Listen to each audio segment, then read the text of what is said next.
ટુકવાડાના Awadh યુટોપિયાના બંગલાના terrace ઉપરથી દીપડો કૂદી લટાર મારતો વિડીયો કેદ. વન વિભાગને જાણ થતાં દીપડાને પકડવા પાંજરું ગોઠવ્યું. પારડી તાલુકાના ટુકવાડા અવધ યુટોપિયા ખાતે આવેલ બંગલા નંબર 5ના ટેરેસ ઉપર ગત મોડી રાત્રિના દીપડો દેખાઈ દેતા રહીશોમાં ભયનો માહોલ જોવા મળ્યો હતો. સીસીટીવી કેમેરામાં દીપડાનો વિડીયો કેદ થયા હતા. પારડી તાલુકાના વિવિધ ગામોમાં વારંવાર દીપડો દેખાઈ દેવાની ઘટના બનતી આવે છે. ત્યારે ટુકવાડા ખાતે આવેલ અવધ યુટોપિયામાં આવેલ બંગલા નંબર 5ના ટેરેસ ઉપર રાત્રિના ટેરેસ ઉપરથી દીપડો કૂદીને નીચે લટાર મારતો નજરે પડ્યો હતો, જેને લઈ સ્થાનિકોમાં ભયનો માહોલ સર્જાયો હતો. આ અંગેની જાણ ફોરેસ્ટ અધિકારીને કરતા દીપડાને પકડવા માટે સ્થળ પર આવી પહોંચી પાંજરું ગોઠવ્યું હતું. સદનસીબે કોઈ જાનમાલનું નુકસાન થયું ન હતું, પરંતુ આ રીતે દીપડાનું રહેણાંક વિસ્તારમાં આવી જવાથી લોકોમાં દહેશત ફેલાઈ ગઈ હતી.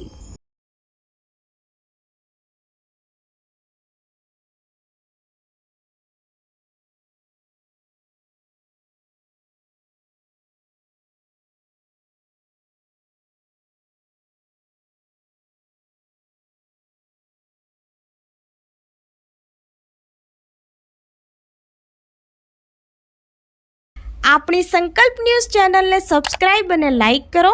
બેલ આઇકન દબાવો જેથી આવનાર ન્યૂઝ અપડેટ્સની નોટિફિકેશન આપના મોબાઈલ પર સૌથી પહેલા પહોંચે. Like, subscribe and share the video.